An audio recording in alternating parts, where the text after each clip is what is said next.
Boa noite a todos.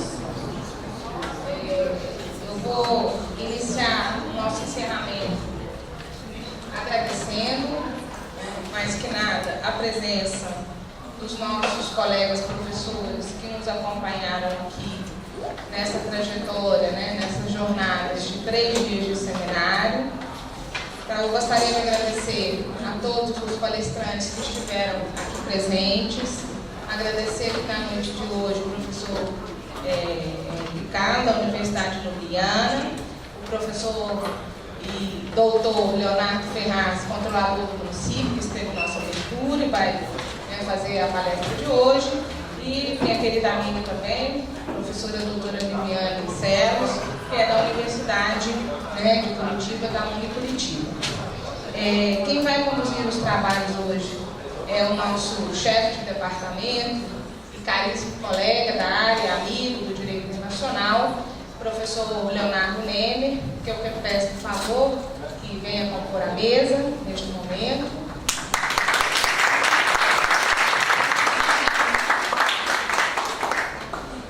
Antes de passar a palavra para o professor Nemer, eu não posso deixar também de fazer menção às instituições que nos apoiaram para que esse evento pudesse ser realizado.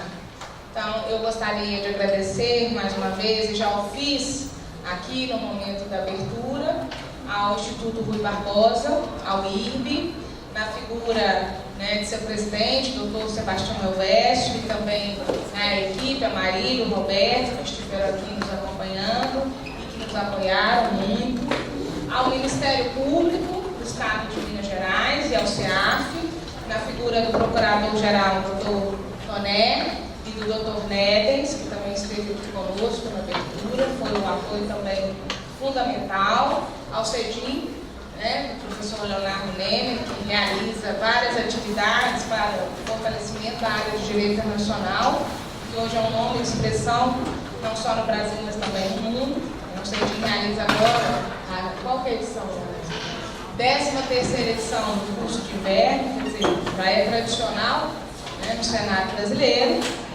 Eu gostaria de agradecer a FAPEMIG, as instituições que são parceiras nossos na rede de pesquisa, integração Estado e governança, Uninove, Unicinos, Universidade Itaúna, a nossa casa aqui de Afonso Pena, e obviamente que é um agradecimento, não que seja maior, mas que eu tenho mais especial, é a Comissão Europeia, através da Cátedra Monnet, que está aqui sediada nessa universidade e que efetivamente, com recursos operacionais, financeiros, tem possibilitado a realização deste tipo de evento na Casa de Afonso Pena.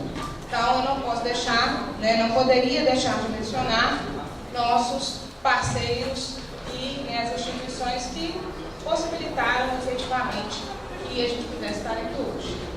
Também gostaria de agradecer à equipe de trabalho que, mais uma vez, foi imprescindível para que tudo corresse da melhor forma possível. Então, eu gostaria de agradecer a Mariana Ribeiro, o Rodrigo Tadeu Guimarães, o Caio de Castro Carneiro, a Marjorie Lopes Coelho, Bruno de Oliveira Biasati, o Bernardo Mageste Castelar Campos, Alice Lopes Fabris, Sofia Neto Oliveira, Júlia Vilela Carvalho, meu braço direito e esquerdo. Sem a Júlia, esse evento efetivamente não teve futuro. Júlia ela me coordena. Júlia me coordena. Lucas Moreira Biló, o Pedro Gorgonzi, que inclusive também é meu monitor, e o Vitor Parreiras. Eu espero não ter esquecido o nome de nenhum dos membros da minha equipe. Caio também, mais uma vez, obrigado, e o Rodrigo, que estiveram acompanhando, que fazem parte do grupo de estudos também do Direito à Integração. Bom, como eu disse, esse evento faz parte das atividades da Cátedra, o nosso 5º evento, de maior porte, porque nós tivemos outros menores, e foi uma alegria ter vocês aqui conosco. Nós tivemos alunos aqui da Universidade Federal do Rio Grande do Norte, da Uninove, da UFMG, São Paulo, né? Eu fiquei muito feliz, mas eu fiquei mais feliz ainda porque eu vi os meus alunos das minhas disciplinas, tanto, né, na graduação como no mestrado, participando ativamente. Porque, como eu sempre digo, gente, nós não fazemos isso para nós. Eu brinco o seguinte, eu cansei de ouvir o professor Leonardo já. Nós já temos anos de estrada, a gente não faz para nós, só para nós professores, também para os professores, mas nós fazemos especialmente para vocês alunos. Todo esse esforço é feito para que vocês tenham a oportunidade de escutar outras vozes, né? Ter um diálogo, vamos dizer assim, com professores que não estão aqui todos os dias ministrando aulas e cursos para vocês. Então, esse esforço é feito para toda a comunidade acadêmica, mas especialmente para vocês, alunos. Isso é feito com muito carinho, muita dedicação para vocês. Então, espero que vocês tenham gostado, que vocês tenham aproveitado. Nós tivemos aqui, professor, excelentes palestras, o professor Luciano na série, né, esteve aqui, professora Carmen Plaza, da Espanha, professor Marcos Gestre, da Itália, o próprio professor Carlos vai estar aqui hoje conversando com a gente.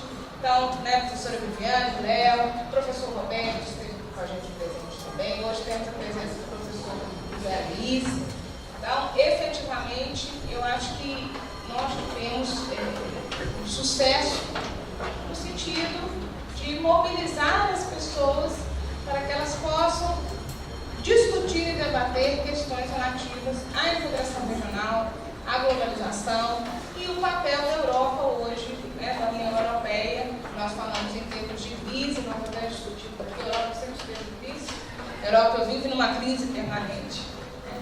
Mas a Europa, nesse tempo de crise, nessa discussão em relação, né, à crise do euro, a saída do Reino Unido, o Brexit, agora as eleições na França. Então, nós tivemos a oportunidade de escutar aqui, né, especialistas que trouxeram pontos de vista importantes para que a gente continue, né, ao longo do nosso curso, das nossas disciplinas, debatendo o futuro da Europa.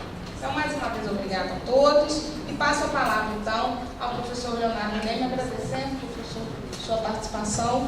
Muito obrigada e agradecendo o apoio cedido. Obrigada.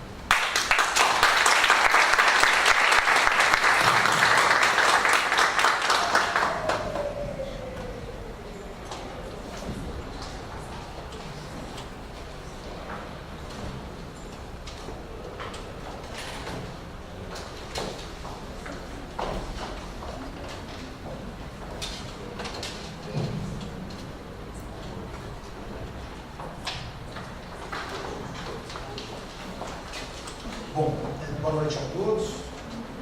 Com alegria que damos início, então, a essa palestra de encerramento. Eu, pessoalmente, gostaria de agradecer à professora Jamil pelo generoso convite de presidir essa mesa e também a presença de ilustres colegas, inclusive uma mesa internacional. A universidade é algo profundamente importante e faz parte, né, do programa nosso de internacionalização da nossa faculdade de Direito. Gostaria, antes de iniciarmos os trabalhos, cumprimentar e anunciar a presença de dois ilustres professores aqui presentes, o professor Roberto Luiz e o professor José Luiz, que vão também a presença entre vocês. E gostaria, inicialmente, portanto, de convidar os palestrantes de hoje à noite para que pudessem compor a mesa conosco, iniciando, portanto, o convite ao professor Ricardo Reis.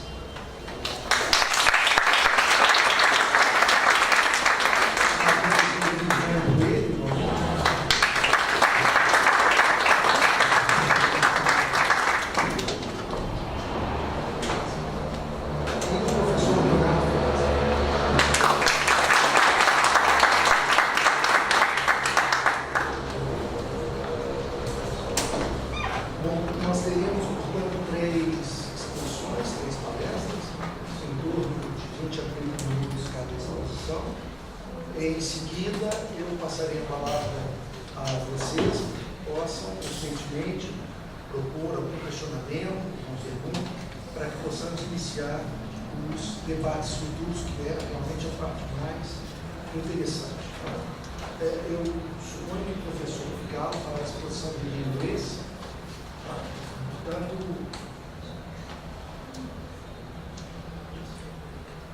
é exatamente em inglês, portanto, por razões de cortesia, passo a palavra inicialmente ao nosso convidado internacional, professor Ricardo. O senhor tem a palavra. Thank you so much for having me here, not just this evening, but throughout these 3-4 days. It's been a great pleasure that I can be here. And first of all, a few remarks. I would like to apologize myself because I don't speak Portuguese. It would be so much easier for all of us if I would speak Portuguese. But unfortunately, I've learned German and English. So these are the two foreign languages that I can master, plus some French, but that's about it. And Portuguese was not on my so I'm really, first of all, I'm really sorry for that. Secondly, I would like to praise the organizers, and I would like to praise this great event. It's been great 3 days. I was here. I followed as much as I could. Either lectures in Portuguese or in Spanish. I can get a little bit more in Spanish than I can get in Portuguese. But it's a great event. I wish we could have done something like this with such an international audience. So it's a great event, and I guess also great experience for all of us, not just for you, but for me and for all of us. Thirdly, I'm not your typical law professor. I'm sorry for that. I am political scientist. So what I'll speak about, I won't speak about law. I'll speak about human rights tomorrow, where I have another lecture, not here, but at another university. But today I will speak mostly from the political science perspective, something that I've been doing for the past, I must say, now already 20 years. So when I recounted this morning, when I was preparing for this, and I said, oh, it's been 20 years. It's been 20 years since I started studying globalization. That was back in 97, 98, when I was about your age. When I was about your age, the age of students, when I was doing my BA work in political science, and so this is when I started studying. Globalization. So my today's talk will be about populism in Europe. It will be about globalization and, of course, the future of the EU.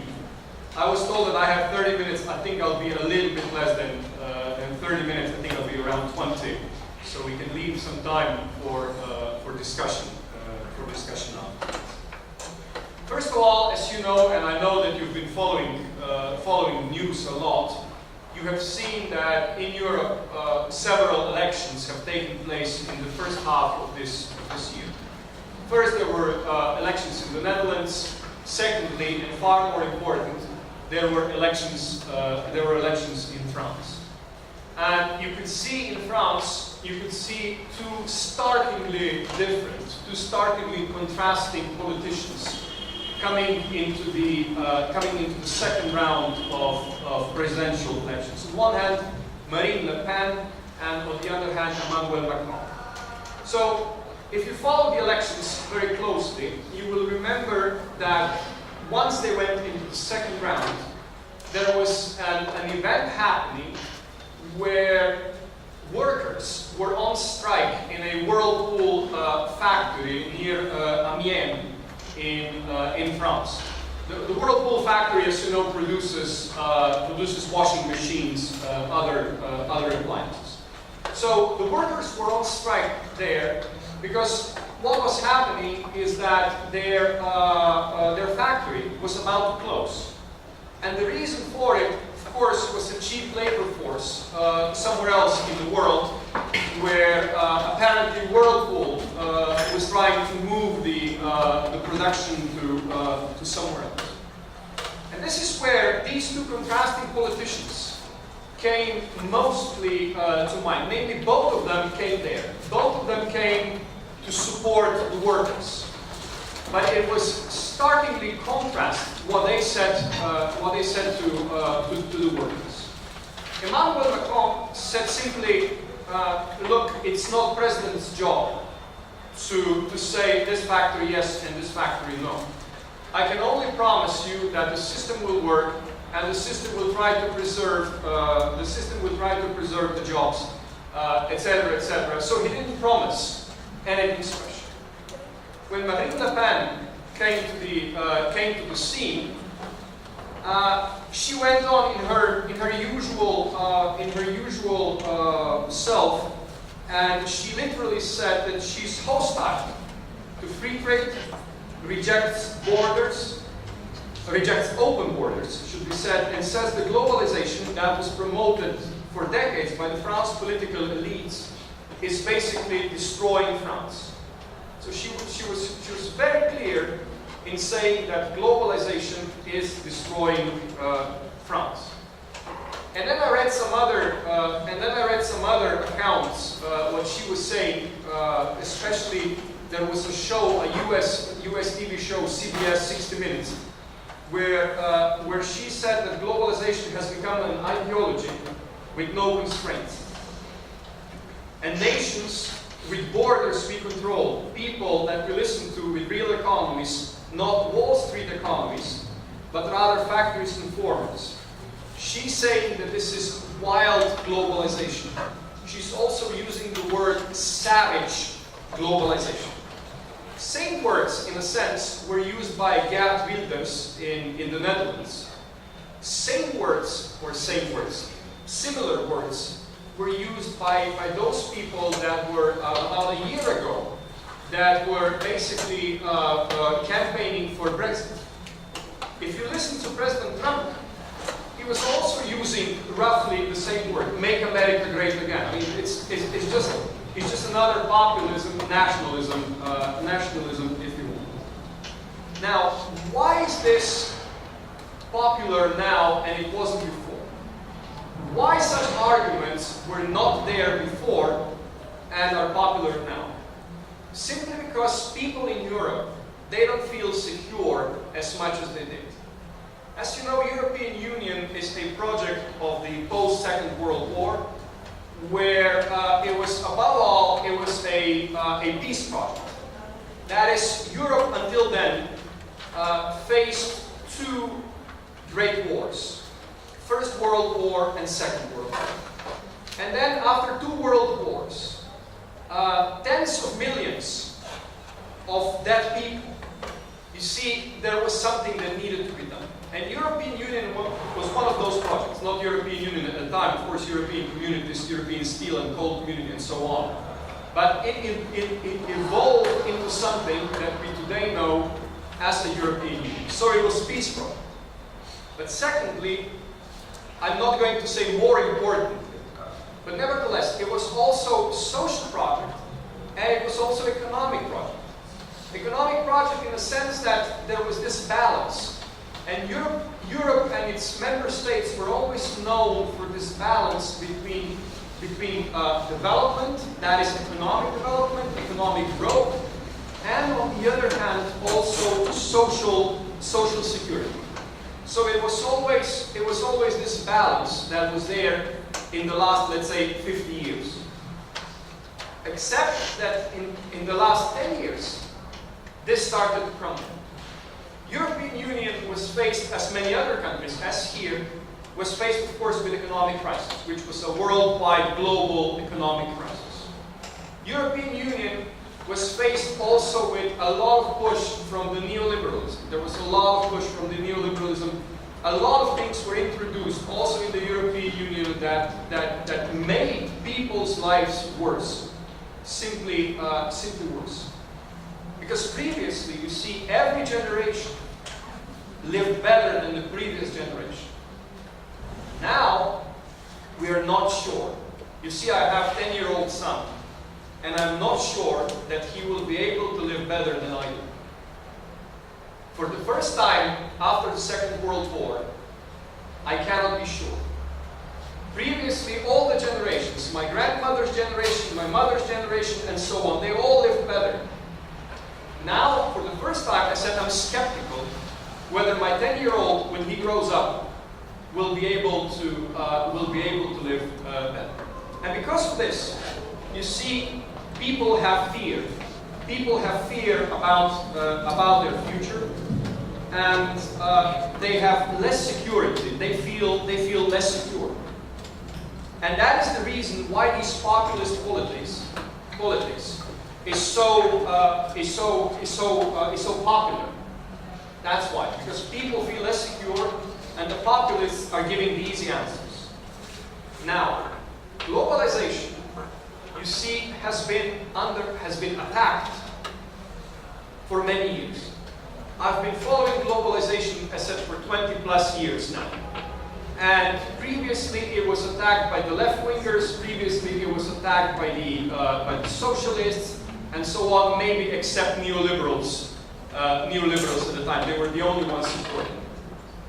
Now, when I did the analysis, and you will be able to read it, I've already sent my paper, yes, there's my paper with Julia. So, when you look at it, when you look at the arguments against globalization, you see that in 20 years, things have not changed much. They're still the same arguments, although now they're being used by the populists, while previously they were used by some left-wingers or whatever. Now the arguments are of course, we have too little time to go into the details. But the most important argument they're using is so-called globalism. Now you have to know there is a difference between globalism and globalization. I always explain this to my students when I say globalization is a process, or processes, many processes, while globalism is an ideology. Okay? So what Marine Le Pen is attacking, or what the others were attacking basically, is globalism, not globalization. Only they are saying that they're attacking globalism, that they are against globalization. They're saying that they're against globalization, against wild globalization. She's using the term savage globalization and so on. While in reality, when you look at it from a researcher's perspective, you will see that basically they are against globalism. Because when you look at it, they are against this neoliberal, they're against this very fast financial and so on globalization. They're not against other aspects of globalization, and that is my point. There are other points that needs to be said, but when you look at it, you see that they're the same arguments as they were there in the 1990s. Basically the same arguments. Now, Marine Le Pen, I hate to say this, but nevertheless I'm going to say it. Marine Le Pen is right in a sense that globalization needs regulation. Because globalization without regulation, this is where we have a problem. Okay? Because we all know that things without regulation, they don't work. And above all, what is the most important, they don't bring benefits for the people. So that's why we need regulation. We need to regulate the globalization. And this regulation, it's called global governance. Okay? Where you do all kinds of regulation, anything from migration to financial flows, to many other aspects, to environmental issues, to many other global, that are today global issues. Okay? So, European Union is a leader in this.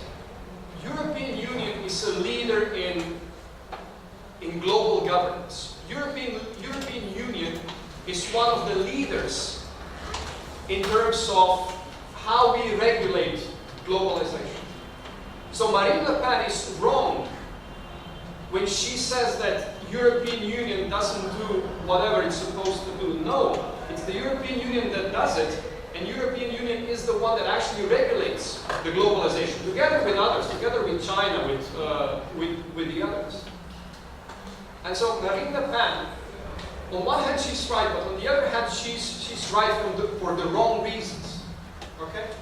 She's right for the wrong reasons, because the EU governance is the leading factor in the world today. In June 2016, European Union has issued something that is called EU Global Strategy. Federica Mogherini has promoted this, which is basically this is a strategy for of the EU for the world outside. And in this, she says, and I quote, "We need a stronger union like never before. It is in our citizens, it is what our citizens deserve, and this is what the wider world expects from us. The European project has brought unprecedented peace, prosperity, and democracy, and that is being questioned. To the east, the European security has been violated with terrorism and violence in North Africa, in the Middle East, as well as in Europe itself. Yet these are also times of extraordinary opportunity," she says. "Global growth, mobility, technological process, alongside with our deepening partnerships around the world, enable us to thrive and allow even more people to escape poverty and live longer and freer lives." So you see, what Marine Le Pen and other populists are saying simply doesn't hold true. European Union has its own EU global strategy, and is trying to work with that global strategy in terms of global governance. EU is trying to work as a global player, not just for its own interests, but also for the interests of the wider world. Now, and this is my last part of my presentation. We encounter problems in this global governance, where it regulates globalization. When we get to the question of EU itself, EU internally, because as you know, EU has had its share of problems, and a lot of problems recently. So EU is basically needs to rethink, not just institutional, but in many other aspects. It needs to rethink itself internally first. Because without that rethink, we will have huge problems. Namely, the populists and many others are now saying maybe EU is not the best. They are saying, what if our national policies, France, Netherlands, Swedish, Slovenian if you want, what if our national, let's say, industrial policy, or our national migration policy, or our national, health policy, is better than the EU? But you see, this is a step back. This would be a huge step back for all of us. Why? Because if we go back to national policies, there is no global governance anymore. There is no global regulation. And that is, you see, because it's not just what we do internally, it's also what the EU does externally. So all of these little states, the biggest is 80 million. Two of the biggest are Poland and Germany with 80 million, about 80 million people. So these are little states. We're 2 million. You see, 2 million. And if we go back to our national policies, then we will simply, this is where there will be a greater chance for wild globalization than if the European Union sticks together, does its own, its own strategy, its own global strategy, where it sticks to that strategy together.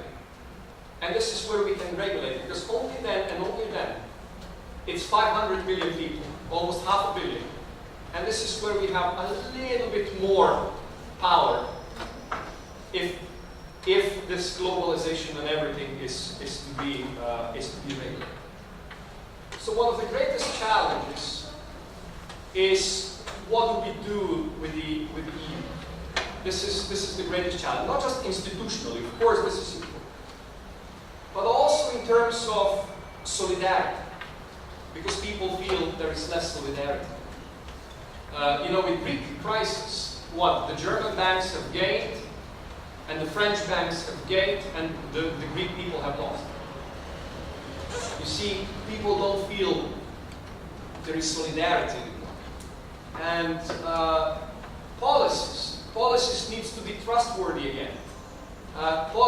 These choices have to be in the interest of the people, and so on and on and on.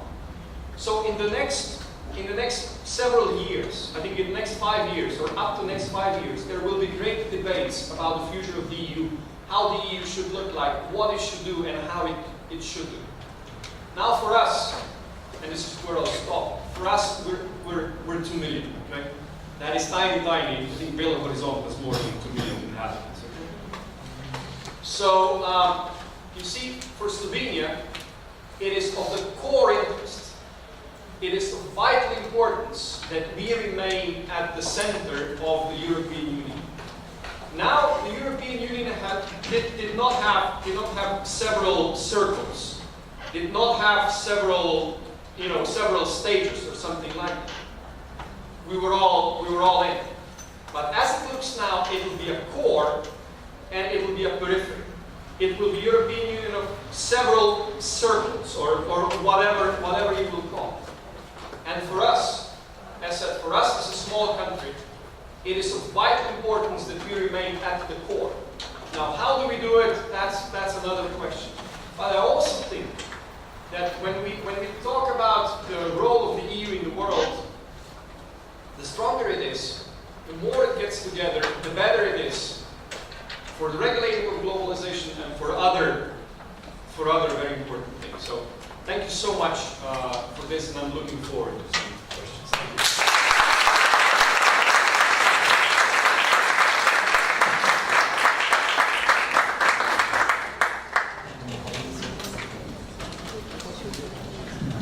Thank you.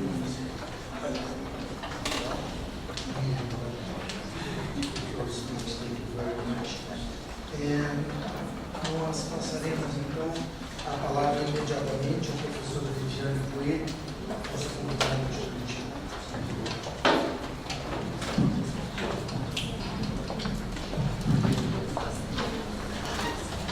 Muito boa noite a todos. É uma honra estar aqui na Universidade Federal de Minas Gerais, a convite da professora Jamile, num evento de tão grandiosa representatividade, um evento que congrega as diversas regiões do Brasil e que traz professores de instituições renomadas da Europa e também aqui da América Latina, e por isso merece o nosso respeito, os nossos parabéns. Parabenizo ao UFMG, a Cátedra de Monnet e, em especial, a professora Jamile, a quem, então, mais uma vez, aqui em público, agradeço. Muito obrigada, professora. Como, então, foi comentado, meu nome é Viviane Celos e eu coordeno o programa de mestrado em Direito Empresarial e Cidadania do Curitiba, Centro Universitário de Curitiba, onde trabalhamos a questão da cidadania empresarial à luz do direito. E trabalhando essas questões que refletem a cidadania empresarial através do direito, temas referentes a Estado, cidadania, globalização, integração e cooperação são naturalmente temas que nos interessam e que nos preocupam. Primeiro porque, quando falamos em globalização, muitas vezes pensamos apenas em temas tão recentes e deixamos de nos lembrar que o nosso país, o Estado brasileiro, nada mais é que fruto da globalização e seus mais remotos tempos. Através das grandes navegações é que acabamos nos tornando um Estado-nação. é que acabamos sendo descobertos para o mundo e que exatamente pela Europa, então, é que surgimos para o resto do mundo. E é importante observar isso, porque a globalização nos atinge, então, desde o descobrimento até mesmo todo o processo de colonização, e não apenas aquele processo de colonização mais remoto, lá nos idos realmente do Brasil colônia, do Brasil império, como também posteriormente, após cada uma das duas grandes guerras mundiais. E gostaria de trazer essa reflexão, observando que em algum momento fomos nós que recebemos os refugiados, fomos nós que recebemos os europeus, sofridos, miseráveis, sem família, que passavam frio, fome e desesperança. É importante lembrar que a história oscila. Nós já fomos o refúgio. Nós já fomos quem recebeu. E isso muitas vezes é esquecido. E é esquecido em situações em que, por exemplo, o brasileiro acaba muitas vezes sendo discriminado na hora de tentar entrar em países hoje mais desenvolvidos, em países europeus, passando por diversas indagações, tendo que justificar o porquê está chegando naquele país, mostrando que vai ficar por pouco tempo. Quando nós sempre mantivemos as nossas portas abertas para os refugiados, e quando nós encerramos um encontro tão relevante que trata sobre globalização, eu gostaria de trazer reflexões que foram pauta do meu estudo pós-doutoral na Universidade de Coimbra e que realmente resultaram no meu trabalho de conclusão, observando também essa globalização às avessas. Essa globalização que vem do mais rico para o mais pobre em um momento em que o mais rico está empobrecido. Nós já fomos o local de refúgio, nós já recebemos os refugiados. E recebemos bem, e por isso somos esse povo miscigenado. E por isso quantos de nós misturamos alguns sobrenomes estrangeiros. E assim, então, proponho um início de reflexão. Um início de reflexão para pensar o quem somos, de onde viemos e para onde vamos, aquilo que parece algo tão piegas, tão repetitivo, tão básico, discutido pela filosofia, mas que ainda não encontrou resposta. E em especial não encontrou resposta quando pensamos no processo de globalização ou de desglobalização, de uma Europa que se uniu há alguns anos, inclusive em torno de uma moeda, de uma cidadania, e que começa também, recentemente, a atravessar um processo de desglobalização a partir do Brexit. E a partir de como o professor Pícaro observou, naquele risco que ocorreu recentemente, por exemplo, nas eleições francesas. O professor Pícaro bem colocou a diferença entre globalismo e globalização, pensar os termos em seu sentido ideológico, em seu sentido político, em seu sentido econômico, necessário, e digo até mais, necessário para que o mundo consiga enfrentar uma contrapartida americana, porque se a comunidade europeia não consegue enfrentar os Estados Unidos, quem consegue?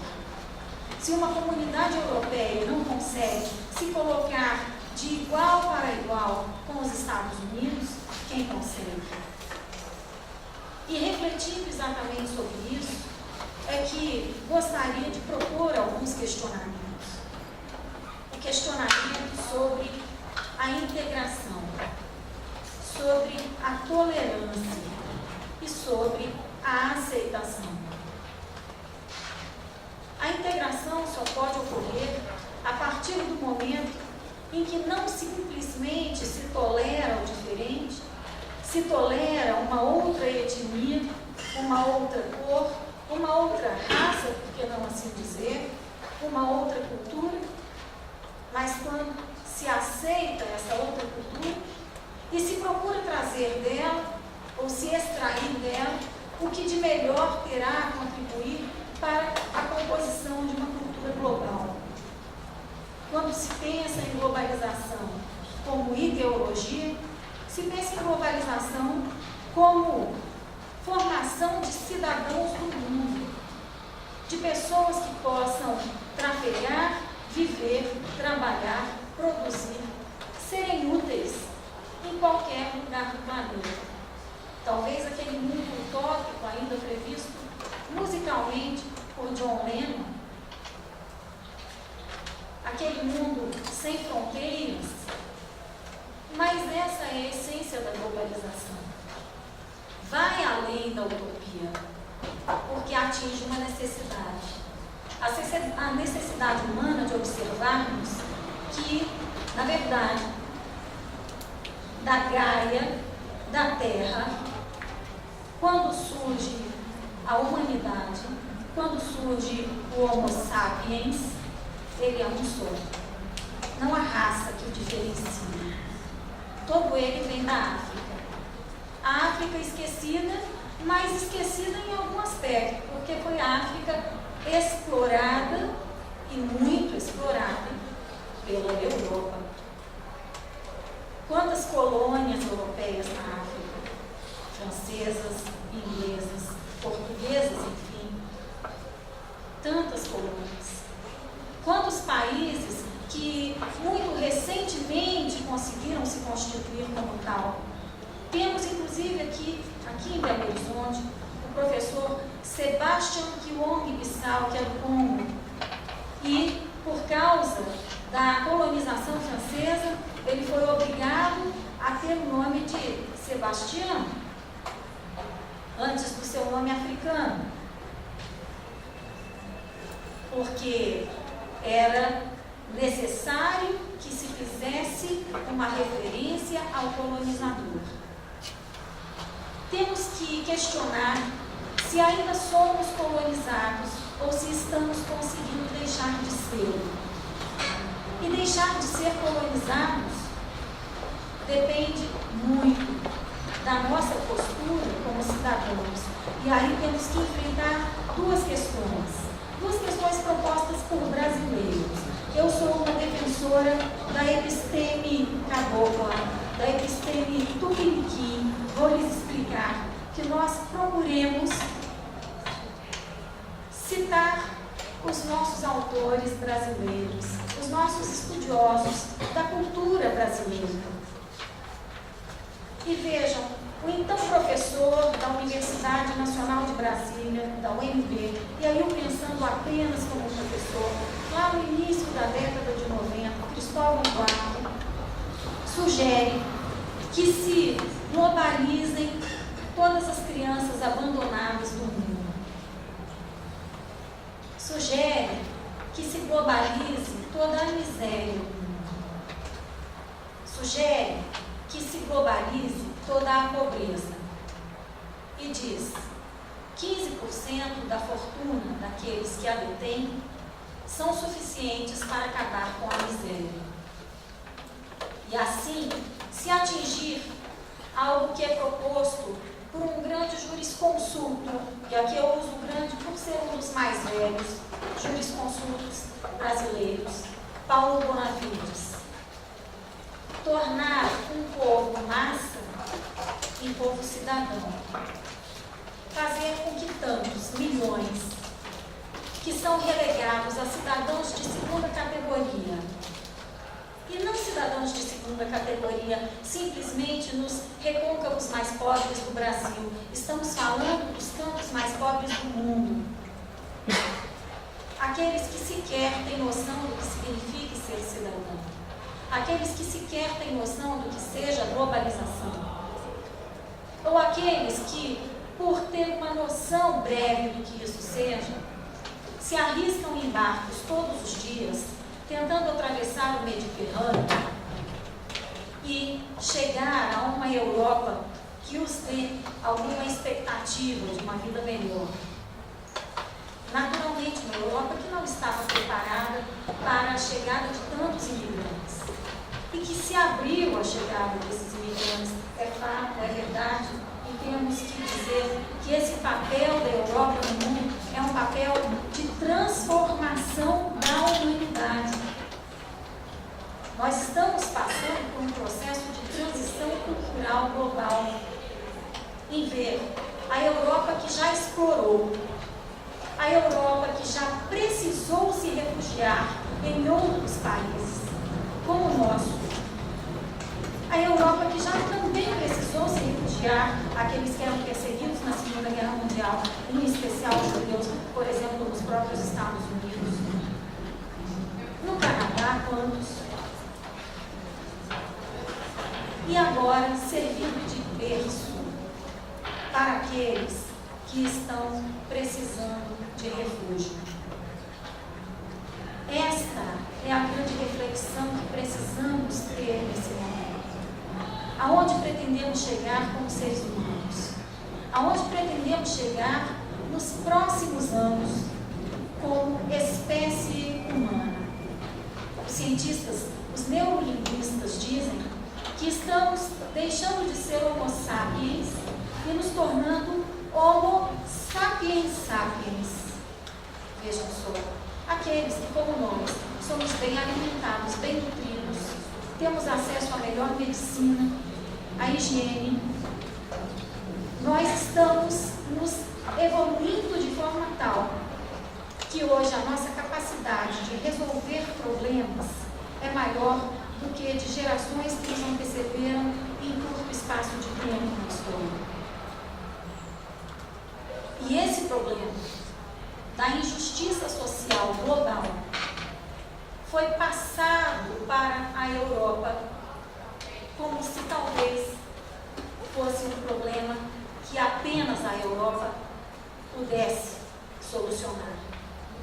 Mas o olhar de todos, o olhar geral, o olhar global, pode servir para apontar soluções. E quando em um evento como esse, nós encontramos professores, pesquisadores e estudantes declinados a refletir sobre o futuro da União Europeia, eu me sinto muito à vontade para dizer, e assim concluir, essa breve reflexão de que nós aqui estamos nos propondo a discutir o futuro da humanidade. Que mundo nós queremos deixar para gerações futuras? E agradeço, então, a oportunidade de estar aqui com vocês. Era isso.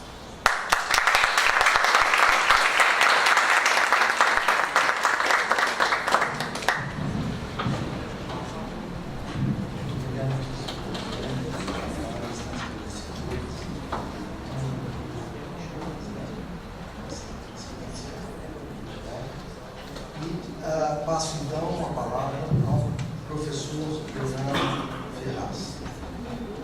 Deixa eu, a tecnologia está me dando um banho aqui, só um minutinho.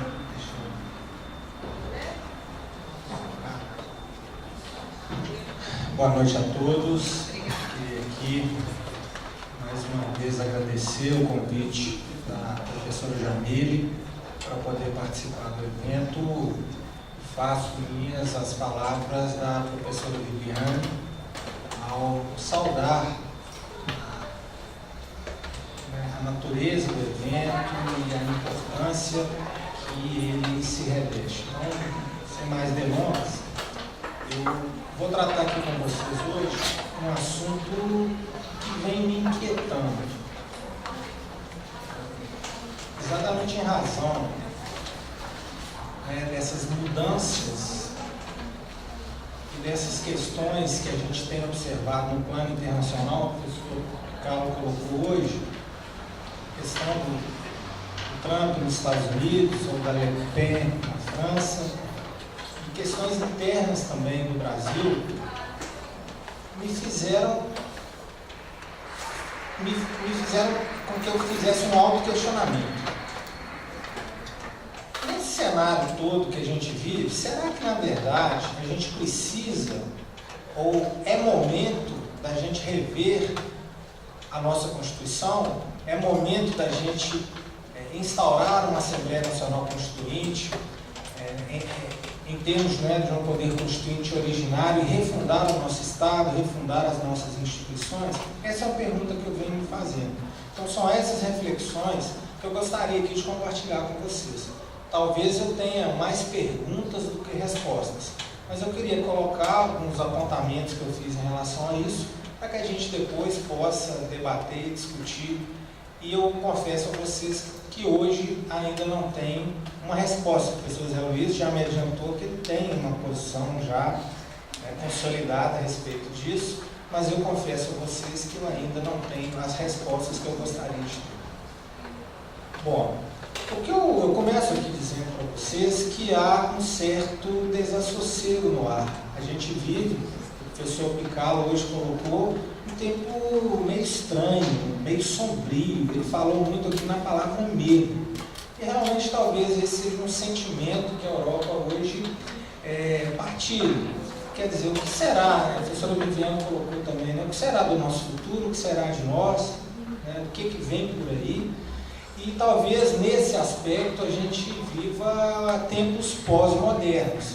Pelo menos no conceito habermasiano, que elenca que vivemos ainda em uma hipermodernidade ou uma modernidade tardia, uma vez que os pressupostos da modernidade, principalmente a crença no caráter emancipatório da razão, ele ainda não pode ser abandonado. Então a ideia de modernidade é exatamente essa ideia da crença na racionalidade humana. Então, quando há uma descrença na razão, quando há talvez esse temor, esse medo, e as coisas que a gente vem observando no mundo, talvez o projeto habermasiano de uma hipermodernidade ou modernidade tardia, ele tenha se esfacelado também, junto com esse medo aí que hoje nos aflige.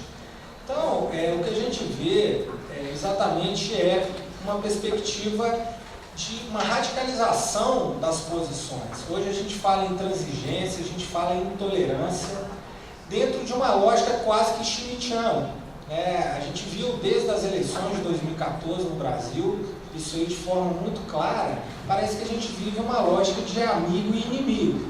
Carl Schmitt, vocês conhecem, talvez o grande teórico do regime nazi-fascista, nazista, colocava a ideia, ou você está do meu lado ou você é contra mim. A ideia de amigo e inimigo. Parece que hoje, infelizmente, a gente vive esse tempo. Realmente são questões que eu me coloco. No plano externo, para ilustrar isso que eu estou dizendo, a gente fala, ou pode-se falar, lá em Portugal, eu estive lá no passado estudando, eles falam muito uma contra-globalização. Talvez, depois da fala do professor Picalo, a gente tem que falar no contra-globalismo, talvez fosse mais adequado a gente falar nisso. E com a ascensão de um populismo patriótico. A gente vê isso no Trump, a gente vê isso com a Marine Le Pen e outras questões. O professor, volta a repetir, o professor Picalo falou da questão do medo, da segurança, e a gente vê a questão do terrorismo, da xenofobia, o problema dos refugiados, enfim. No plano internacional, a gente tem uma gama muito grande de questões que repercutem internamente. Para que a gente possa dizer, afinal, a gente precisa refundar nosso país, refundar nossas instituições, refundar o nosso Estado? Essa é a pergunta que a gente pode falar, principalmente quando a gente observa que isso tem reflexo na concretização dos direitos humanos ou direitos fundamentais. No plano, então, essa questão do plano externo, desse populismo patriótico, ela também pode ser somada a um momento de crise que a gente vive no Brasil. Aliás, crise não, crises.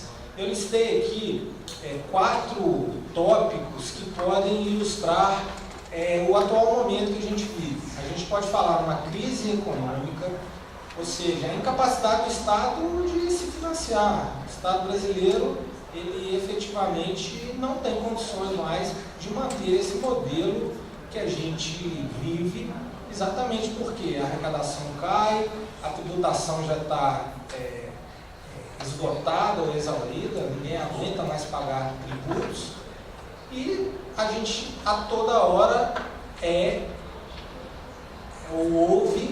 precisamos de uma reforma trabalhista, precisamos de uma reforma previdenciária, precisamos de uma reforma fiscal, enfim, são várias reformas aí que o Brasil se propõe a fazer exatamente em razão dessa crise econômica. E isso, por óbvio, também tem reflexo nos direitos. A gente fala em direitos fundamentais como se fosse algo dado. Todos vocês sabem que direitos fundamentais são conquistados com muito suor, muita lágrima e muito sangue. Então, essa ideia de direitos fundamentais como algo transcendente ou etéreo, ela não pode ser sustentável. Na política, a gente vive uma crise política muito séria, é a questão do exaurimento do nosso modelo representativo. Vocês conhecem bem essa fala, esse brocado, que propor, que é toma lá da cá, ele reflete muito bem a lógica da política brasileira. Essa questão das barganhas, das concessões, em um presidencialismo de coalizão, que eu não vou ficar aqui debatendo, mas uma lógica que você precisa, você pode ser eleito com partidos frágeis, sem maioria, você tem que construir essa maioria a posteriori, e a gente sabe qual é o resultado disso. O Mensalão foi um exemplo, e hoje o Petrolão está aí também para nos dizer o que isso, ou a que isso nos levou. Então, também é falado no Brasil da necessidade de uma reforma política, que vai passar obrigatoriamente pela ideia do financiamento da campanha. Essa é uma questão também que a gente poderia ficar só discutindo isso, se tem que ser público, se tem que ser privado, se tem que ser misto, de cláusulas de barreira, de desempenho dos partidos políticos, que é uma outra questão, tempo de televisão, acesso ao fundo partidário, que enfim, também não vou discutir, e hoje até eles estão falando na ideia do caixa 2 do bem e caixa 2 do mal. Vocês verem como que a gente exatamente, Tem o caixa 2 do bem e hoje o caixa 2 do mal. Você sabe como que isso mas o bem é que eles querem tirar da criminalização, Eles querem que seja perdoado o chamado caixa 2 do bem. Vocês sabem muito bem. Uma crise institucional, que eu vou falar um pouco mais à frente, que basicamente é uma crise séria que envolve a relação dos poderes. Nosso artigo 2º da nossa Constituição fala que os poderes são independentes e harmônicos entre si. Não é o que eu tenho visto. Eu vou falar um pouco sobre o empoderamento do Poder Judiciário. Basicamente, hoje a gente vive uma república de toga. Eu ousaria dizer isso. O Judiciário hoje, basicamente, ele atua como legislador anômalo e como administrador anômalo também.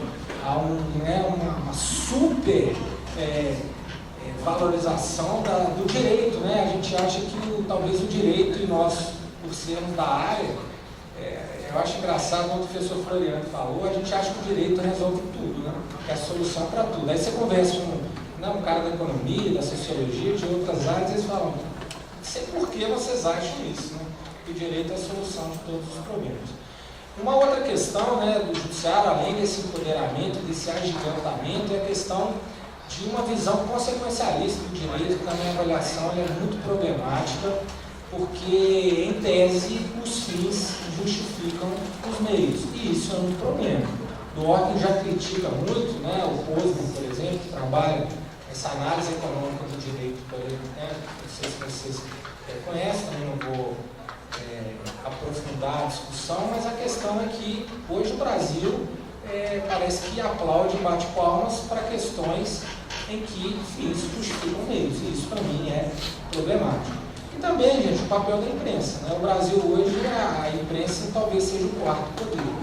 A gente olha que a imprensa ela julga, pré-julga, em vez de informar. É uma questão também que a gente precisa refletir sobre o papel da imprensa no Estado Democrático. Vocês se lembram da DPF 130, que o relatoria do ministro Aires Brito tratou da questão da lei de imprensa, se ela era recepcionada ou não.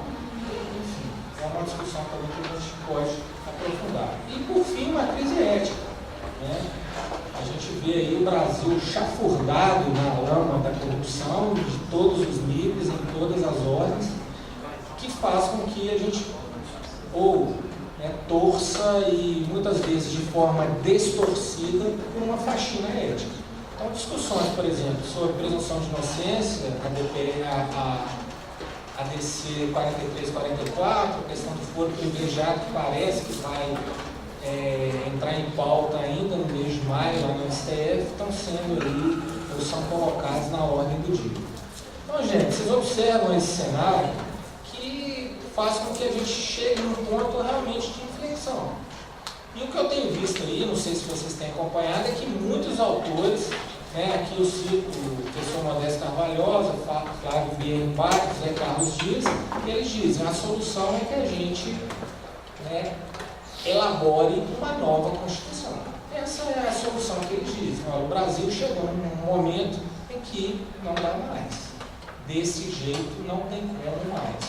Não sei se vocês viram, o Estadão fez um editorial também sobre isso, Estado de São Paulo. Não sei se vocês leram esse Manifesto da Nação, desses professores, eles claramente, eu vou colocar algumas características desse manifesto, eles colocam isso de forma muito clara. O Brasil precisa ser reformado. Essa é a questão, esse é o ponto que a gente se encontra. A gente já tem algumas iniciativas legislativas a esse respeito. Teve a PEC 298 de 2016 e a PEC 312 de 2017. São PECs que, na verdade, convocam aí tem algumas diferenças, elas não estão mais tramitando, mas foram iniciativas legislativas no sentido de se instaurar uma Assembleia Nacional Constituinte via emenda constitucional, que é uma outra questão que a gente pode colocar aqui. Então, em tese, qual é a premissa? O Brasil, então, necessitaria de uma nova Constituição. Tá? Bom, então, para a gente responder essa questão, a primeira pergunta que eu faço para vocês é: seria possível hoje, juridicamente, convocar uma Assembleia Nacional Constituinte para que possa haver aí a manifestação de um poder constituinte originário? Bom, eu listei alguns pontos aqui, são meus pontos de vista e depois a gente pode debater se vocês tiverem interesse. Então, a primeira questão é a seguinte: para que haja um poder constituinte originário, é necessária uma ruptura de regime. Por que eu digo isso? Se a gente pegar as constituições brasileiras, a primeira representou uma ruptura. O Brasil era colônia e virou império. Depois da independência em 1822, a primeira Constituição brasileira foi de 1824. Sim, uma ruptura de regime, podemos assim considerar. Depois tivemos a mudança do império para a república. Tivemos a nossa segunda Constituição de 1891, ruptura de regime. Então, vou ficar aqui falando 34, 37, Estado Novo, redemocratização, 67, 69, regime militar e culminando aí com a Constituição de 1988. Então, se a gente pegar a história nacional brasileira, de fato, a gente pode sustentar que houve uma ruptura de regime como fator ensejador de uma nova ordem constitucional. Agora, a pergunta que eu faço é: isso é preciso, é necessário que haja essa ruptura de regime? Particularmente, eu entendo que não. Eu entendo que não seria necessário, como condição fundamental, que haja essa ruptura de regime, partindo do princípio da soberania popular, por exemplo. Seria possível, eu vou falar a questão do plebiscito, se assim for o desejo da população brasileira de se convocar uma nova Assembleia Constituinte, em tese isso seria possível. Então, eu parto dessa linha de que não é necessário a ruptura de regime para ter uma nova ordem constitucional. A outro ponto é possível, por via legislativa, por exemplo, uma emenda constitucional, convocar uma Assembleia Constituinte como isso foi feito? Eu entendo que não. Tá? Não porque, eu também não vou entrar muito em detalhes, a questão da própria autorreferencialidade da autorização para que você altere a Constituição. Em outras palavras, a a Constituição não poderia dar causa à sua própria destruição. Então, uma emenda com o poder constituinte derivado, que recebe, ou que o poder constituinte originário outorga poderes ao poder constituinte derivado para que faça alterações na Constituição via emenda, ele não poderia ser causa do próprio ocaso da Constituição. Tem um paradoxo de Alfrost, também não vou entrar nisso, que trata dessa questão. Então, se vocês me perguntarem, é possível por via legislativa? Eu entendo que não. Alguém pode questionar, mas a Constituição de 88, ela foi, o processo constituinte foi originado da emenda constitucional 26 da Constituição de 67 e 69. Mas lá no caso, de fato, ele materializou uma mudança de regime. Isso, pelo menos materialmente, houve uma ruptura, sim, né, de um regime militar para um regime democrático, pelo menos em tese. E, por fim, é possível convocar um plebiscito para este fim? Sim, eu acho que o plebiscito é convocado nos termos que a Constituição e a lei estabelecem, né, pelo Congresso Nacional, enfim. E a população brasileira pode sim ser consultada se ela quer ou se ela deseja, né, uma nova ordem constitucional. Tá? Então esse é um ponto também, do seu ponto de vista formal, eu entendo possível. E mais, né, se falou durante um tempo de uma constituinte exclusiva para, em tese, determinadas matérias. Só para reforma política ou só para algum tipo de reforma. Bom, eu entendo que, na verdade, isso não seria possível, uma constituinte exclusiva para determinado tópico, ou por exemplo, a reforma política. É a ideia de que o poder constituinte é originário e tem potência e não competência. Tá? O que a gente poderia pensar como exclusiva seria uma constituinte não feita por integrantes do Congresso. Então, eu elegeria determinados atores para que pudessem, eles, sem vinculação partidária, enfim, sociedade civil, para que ela pudesse elaborar a carta. Nesse aspecto, eu acho que a constituinte exclusiva seria possível. Tá? Bom, no aspecto material, o Carvalhosa, ele simplesmente detona, né? Ele chega e fala que a nossa Constituição é prolixa, detalhista, disfuncional e trata a questão de um irrealismo na concessão de direitos. Ele fala que a Carta prevê direitos que jamais poderão ser concretizados ou que jamais poderão ser realizados. Então ele fala, né, no modelo oligarca, obsoleto, intervencionista, corporativista, enfim, né, que a Constituição teria vícios insanáveis que levariam obrigatoriamente à necessidade de dar instalação de uma Assembleia Nacional Constituinte e de uma nova Constituição. Né? E ele fala de forma muito clara que nosso Congresso é ilegítimo. Ele coloca isso com todas as letras, que não há como você conferir representatividade a um Congresso em tese corrupto. Em linhas gerais, é o que o professor Carvalhosa defende. Tá? Eu acho que outros pontos, né, poderiam ser usados para defender a necessidade de uma nova constituinte, apartado desses pontos trabalhados pelo professor Monnet Carvalhosa.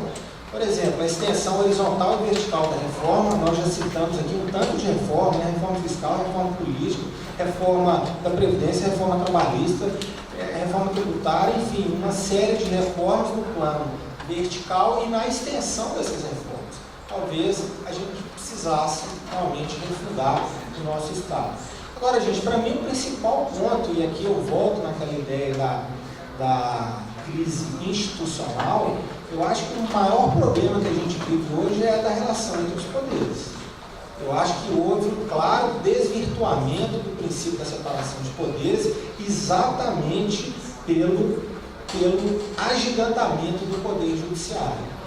O professor Hanricho, da Universidade de Toronto, cunha a palavra juristocracia, e o professor Oscar Vilhena fala aqui no Brasil de uma supremocracia, que é exatamente a transferência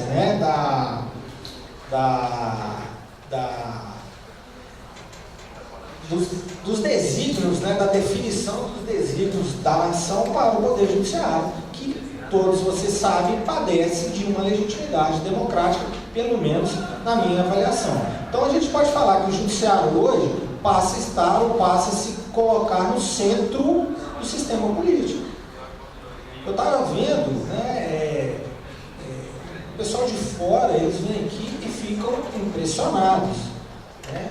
Poxa, aqui a TV Justiça transmite sessão do Supremo Tribunal Federal, o ministro dá entrevista, o ministro é capa de jornal todo dia. Não é possível isso, né? Até porque, aqui eu estou dando exemplos, né? Uma politização do discurso jurídico, a questão da judicialização da saúde é um caso, né, emblemático em relação a esse ponto, mas o que eu queria colocar é exatamente isso, né? No Brasil, o Supremo Tribunal Federal ele tem um rol de competências e prerrogativas que vão muito além das cortes constitucionais que a gente tem no mundo, que ela é quase que uma corte ad hoc, fora da linha de gestão do Poder Judiciário. Eles cuidam de questões constitucionais, ponto. Aqui não, né? O Judiciário ele é tribunal de última instância para tudo. Tudo, querendo ou não, até briga de vizinho, vai lá para o Supremo Tribunal Federal, né? Ele é também essa, aí a gente volta à questão do foro privilegiado. Parece que no Brasil, gente, nós temos mais de 20 mil pessoas com foro privilegiado. E um detalhe, 80% pertence ao Poder Judiciário e ao Poder e ao Ministério Público. Vocês terem uma ideia, né? Tribunais e Ministério Público representam mais de 80%, né, do chamado foro privilegiado. Então o Supremo, gente, ele reclama, mas ele não abre mão de prerrogativa de competência nenhuma. Parece que ele gosta disso, né? Para quê? Para se agigantar cada vez mais. Então a gente vê, né, no CPC, por exemplo, a gente tem uma cultura de precedentes que foi trazida para o nosso CPC. O professor Leandro Streck critica isso muito, da forma como é feito. O precedente do Estado Decisis americano tem outra lógica, outra dinâmica. No Brasil, parece que a lógica é de um engessamento da jurisdição de primeiro grau. Esse é um problema também que não dá para a gente ficar discutindo aqui, né? E a ideia, então, que a gente coloca é que a Constituição passa a ser aquilo que o Supremo diz que é. Hoje a gente só trabalha com precedente. A doutrina acabou, né? A doutrina no Brasil nem cita a doutrina mais. Cadê a doutrina? Né? A doutrina somos nós, né? O judiciário diz isso. Eu não preciso de doutrina. A doutrina sou eu que faço, né? É um absurdo, mas vem acontecendo, né? Então o direito hoje virou no Brasil um direito de precedentes. De uma forma, de um absurdo, mas de uma forma, né, totalmente diferente da concepção que é feita, por exemplo, nos Estados Unidos. E a pior, né, é que o judiciário passa a ser, como, né, já dizia a professora Uniforme Alves, quase que o super-ego da sociedade. Né? É o corretor moral, uma instância purificadora. E isso é um problema, né, gente?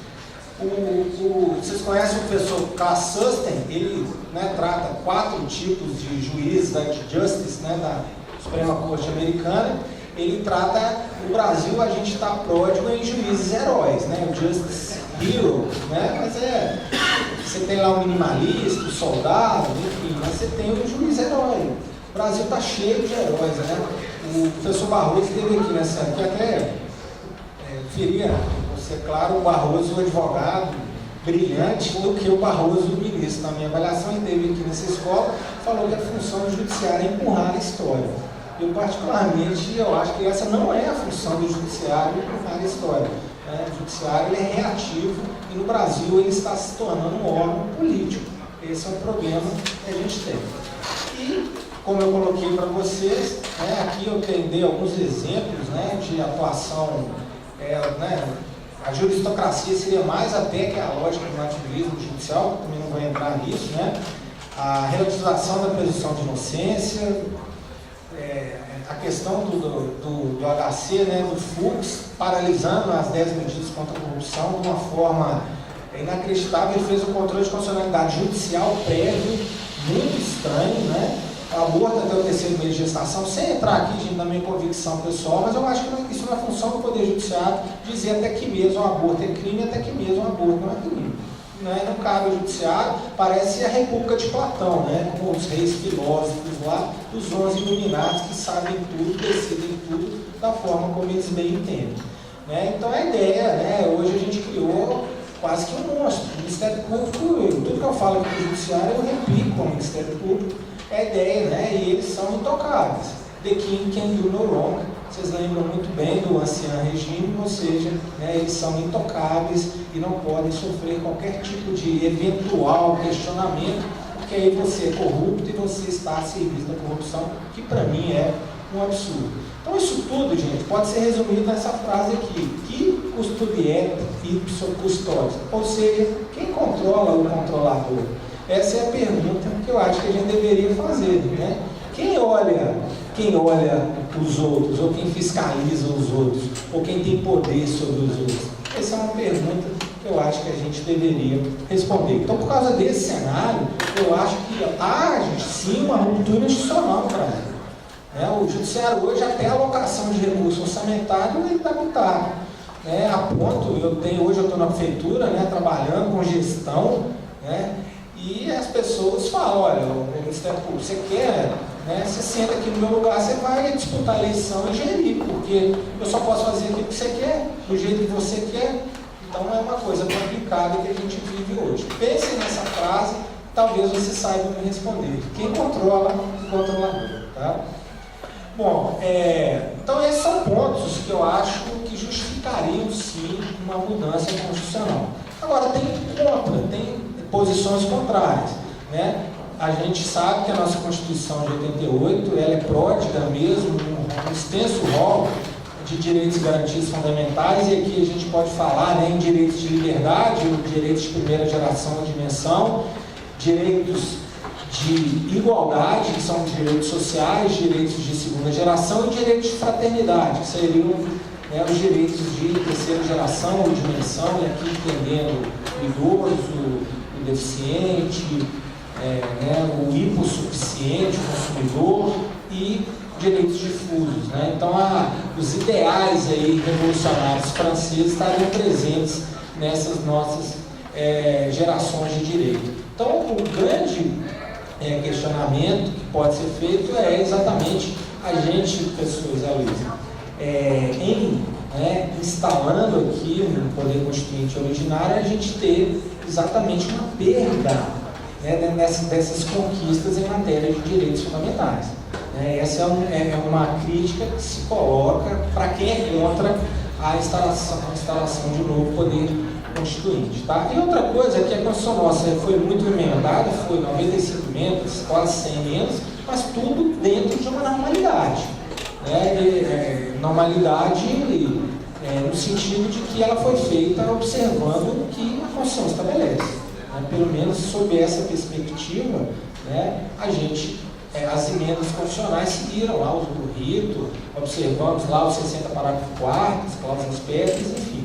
Então a gente, bem ou mal, certo ou errado, a gente conseguiu, né, modificar e alterar as disposições constitucionais em questões relevantes, né, bem sérias, por exemplo, a questão da reforma do Estado, emenda constitucional 19, quebra de monopólios, foram uma série de outras questões importantes que foram feitas observando um processo constitucional, vamos chamar assim. Tá?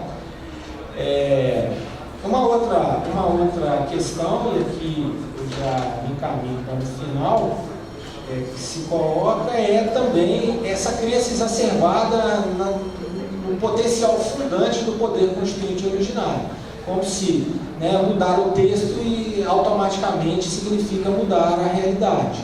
Então a gente tem muitos autores, né, que quase que veneram esse momento, né, constituinte como se fosse um passe de mágica, uma varinha de condão. E eu, particularmente, eu não concordo com isso. Para mim a democracia é sempre um processo, é sempre um caminhar para e nunca um chegar a. E eu acho que a gente tem que desenvolver aqui uma ideia de patriotismo constitucional, que é uma ideia mesmo dinâmica. Né? Vocês se lembram que o ex-ministro Jobim falou que vários artigos da Constituição foram modificados no apagar das luzes, sem ser levado à deliberação, enfim. Mas a pergunta que eu deixo é: isso invalida a Constituição como um todo? Né? Essas questões eu acho que a gente pode debater. E a outra questão, o Ranrich também fala isso, é um certo ceticismo, né, provocado por uma elitização do debate. Se a população, por exemplo, ela fica à margem das discussões, a gente corre o risco de perpetuar aquilo que a gente quer denunciar, principalmente privilégios corporativos. Quem já viu a nova, né, o anteprojeto de lei da Loman, por exemplo, é uma coisa inacreditável, né? Inacreditável. Só falta, né, fazer uma pensão vitalícia, né, para a viúva lá, né, para os filhos também, como, né, a gente tem lá com os militares, né? Então, gente, para finalizar, eu pergunto, qual a saída, né, dentro disso? Qual a saída? O que a gente pode fazer? Para mim, a saída não tem como aí, já aqui fazendo também, como eu disse antes, a questão de a gente achar que o direito resolve tudo, eu acho que não tem jeito. A saída necessita de um regresso ao político. Não tem como a gente fugir disso. Essa é uma questão que, bem ou mal, a gente vai ter que aceitar. Não vai ser o iluminado de toga que vai solucionar os problemas do nosso país. E mais, gente, né? Desenvolvimento de uma consciência crítica e efetiva participação, né? Se o Estado constrói muro, nós devemos, né, todos nós, devemos derrubar os muros e pavimentar as estradas. Esse é um dever que a gente tem de cidadão, né? Então, estou quase exortando vocês aqui a pensarem nisso, né, de como que a gente pode efetivamente ajudar para construir um novo país. E, né, terminando, eu pergunto, afinal, qual Brasil nós queremos, né, gente? O professor Ricardo colocou essa questão, né, do futuro, a gente tem que saber, né, vocês jovens aí, que têm condição de desenvolver uma consciência crítica e não acéfala, né, eu acho que a juventude tem um papel importantíssimo e vocês devem realmente avaliar que Brasil a gente quer para nós, para os nossos filhos, né, para as futuras gerações. Para terminar, gente, a importância disso, eu vou ler aqui, né, o poema do Brecht. Tem outras variações aí de outros autores, mas que reflete muito bem essa exortação aí que eu faço a vocês, né? Primeiro, levar os negros, mas eu não me importei com isso, eu não era negro. Em seguida, levar alguns operários, mas eu não me importei com isso, eu não era operário. Depois, prender os miseráveis, mas eu não me importei com isso, porque eu não sou miserável. Depois, agarrar os desempregados, mas como eu tenho emprego, também não me importei. Agora estão me levando, mas já é tarde. Como eu não me importei com ninguém, ninguém se importa comigo. Muito obrigado.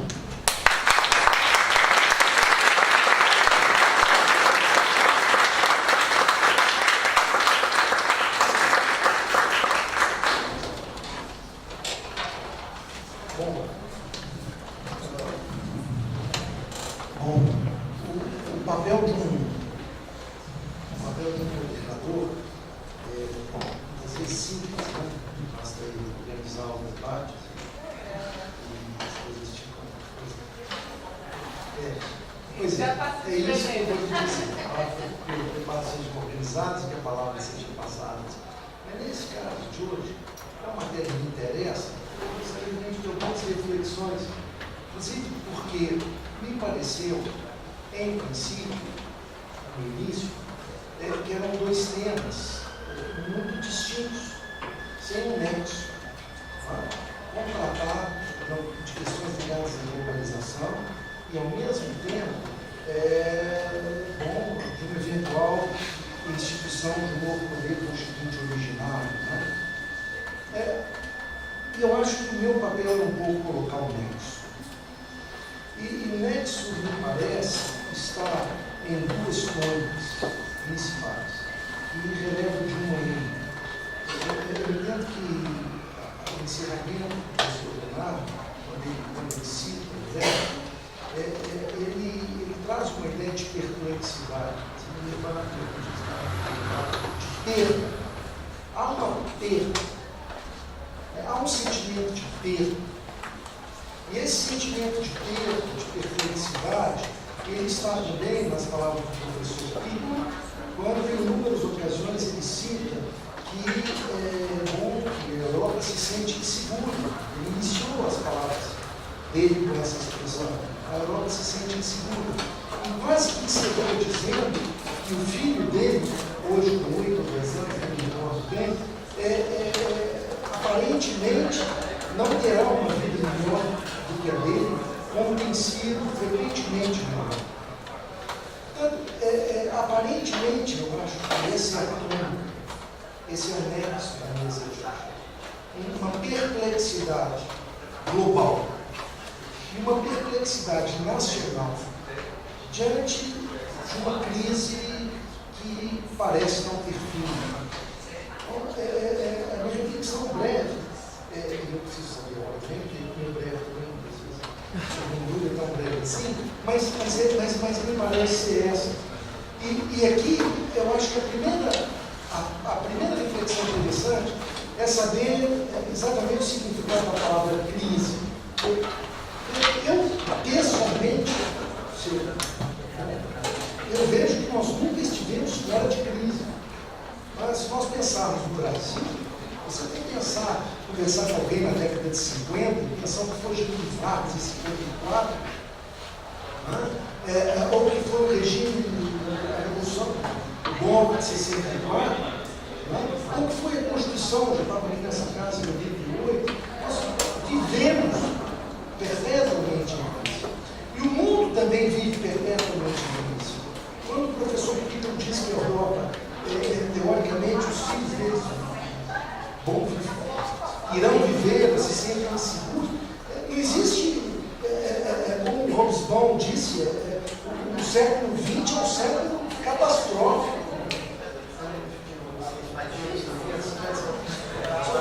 É um século catastrófico em termos de crise de todos os gêneros. Então, no primeiro ponto, que a crise é da natureza, do relacionamento, da vida. Esse é o primeiro ponto. Mas se a tônica é a crise, me parece que tem um segundo ponto interessante, que é exatamente qual crise é a nossa hoje. Qual é a crise real? Juntando tudo, na minha opinião, eu acho que é uma crise do Estado. Qual o papel do Estado?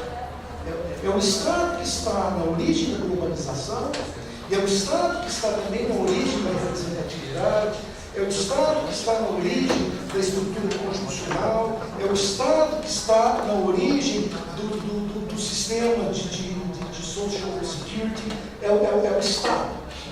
Ou seja, qual o modelo de organização social? Estatal. Eu acho que esse é o ponto central. E aqui nós unimos também as duas conferências, os dois polos, das conferências à minha direita e a conferência à minha esquerda.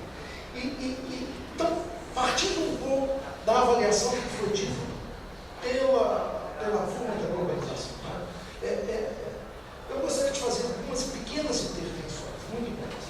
A primeira delas é que me chama muita atenção, que eu pessoalmente entendo que a globalização ela é um termo gasto, é um clichê, mas é um clichê que não tem fim também. Sempre houve. Nós sempre vivemos em sistemas de globalização. O que há, na minha opinião, não é necessariamente uma globalização. E aí, o que choca a Europa, e que é um falso debate, a globalização é uma fumaça. Ela é um falso debate. O problema da Europa, na minha opinião, e aqui o Macron é um símbolo, Macron e Le Pen é um símbolo, porque, na minha opinião, a grande questão que envolve a globalização é o hipercapitalismo, é a concentração, é a hiperconcentração.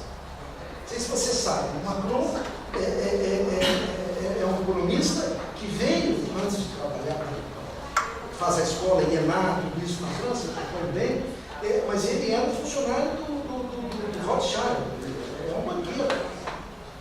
banqueiro. Então, a sensação, talvez, que o que a França fez com a União Europeia, na minha opinião pessoal, a Europa tem um duplo movimento, ela é um grande sucesso em termos de security.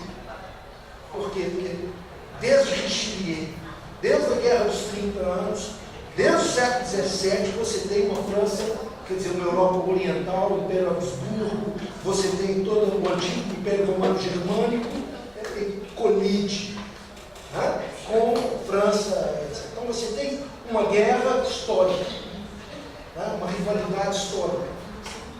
E, por outro lado, a Eslovênia é um exemplo disso, fatal.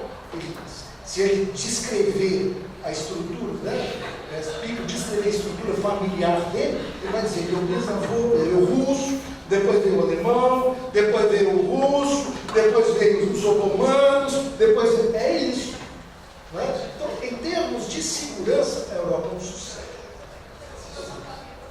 Isso, realmente funcionou perfeitamente. Mas em termos econômicos e sociais, veio. E nós temos que admitir isso. Não é por acaso que a direita hoje é o oposto que era representada pelo oposto que era 50, 60 anos atrás. A Frente Popular dos anos 30, a Frente Popular dos anos 30, os operários dos anos 30, são tradicionalmente de esquerda. Os operários dos anos 30 estavam reivindicando o quê? Domingo, 8 horas de trabalho, férias, etc, etc, etc. Então, o movimento operário dos anos 30 reivindicava melhores condições via esquerda. Hoje, o movimento operário do século XXI reivindica algum tipo de segurança via direita, via extrema direita. É isso que está ocorrendo. Por quê? Porque o outro lado é a imagem de uma hiperconcentração capitalista. Não tem como negar. Não tem como negar que o que se passa hoje na Europa é a descentralização industrial para ganhar mais. Não tem como negar que o desemprego na Bélgica se dá porque a empresa vai para a China. O mundo hoje se estrutura num hiperprojeto hipercapitalista. Então, isso joga na globalização e no discurso fácil, populista da direita, mas no discurso fácil, conservador, globalizante e defensor da União Europeia, que é populista também, na minha opinião. Na minha opinião, é populista também. Porque ele não traz uma solução, ele traz mais concentração. Não tem dúvida. Porque ele é o sistema. E você acha que o sistema vai mudar? Então, eu entendo que o debate sobre a globalização, eu sou contra como você pode manter, certo? Tudo bem, responde como você pode manter uma estrutura unificada de mercadoria e não permite a circulação de pessoas. Como? Se você não permite, como você pode controlar fronteiras? Como? Não tem como controlar a fronteira. Você está no Brasil, eu estou a 400 quilômetros da praia mais próxima, que é o Rio de Janeiro. Eu vou ao Rio de Janeiro mais uma vez por mês, passear. Adoro a livraria Rio de Janeiro. 400 quilômetros do Rio de Janeiro. Marseille é 1 hora de avião, 40 minutos, 1 hora de avião de Tunis. Ela vai nadando. É o que nós estamos vendo agora, o povo está morrendo lá, vai nadando. Isso vai diminuir, vai ter mais controle? Não vai. Então não tem como você fechar a Europa, como não tem como abrir. Entende? Então o projeto é um projeto falso, é um projeto vincado. E como que você pode? Eu fui à França, estou dando depoimento pessoal, em 2013. Eu fui com a minha família à França. Ficamos lá 6 meses. Meu menino chegou lá com 13 anos de idade. O outro chegou com 11 anos de idade. Imediatamente eles têm a escola gratuita. E eles recebem um material. O caderno que eles recebem é encadenado, encapado. Um funcionário encapar o caderno. Imigrante chegou lá. Como manter, qual o custo disso? É com 70% de imposto de renda. Mas não vai chegar uma hora que não funciona. Quando você vira para o senegalês, você vira para o cara da Costa do Marfim, você que ganha 8 dólares, 9 dólares, o salário mínimo na Venezuela, vocês viram recentemente, o Maduro aumentou 60% o salário mínimo, viu isso? Aumentou 60% o salário mínimo da Venezuela. Ele passou de 9 dólares para 15 dólares.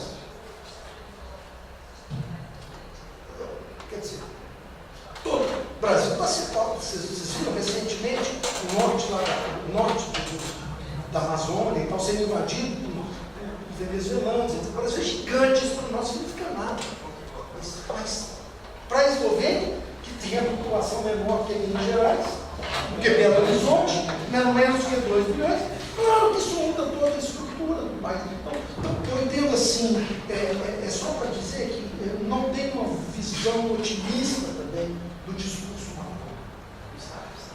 Por quê? Porque é um discurso de crescimento, de concentração. Ele é hipercapitalista. Mas também, aqui eu acho que a crise não tem uma resposta da esquerda também não. Porque a esquerda, a minha esquerda, quando você estava nesse banco aí, e eu vi os professores ficarem assim, não, é isso que eu acredito, é isso que eu quero. Acabou. No mundo não existe essa coisas.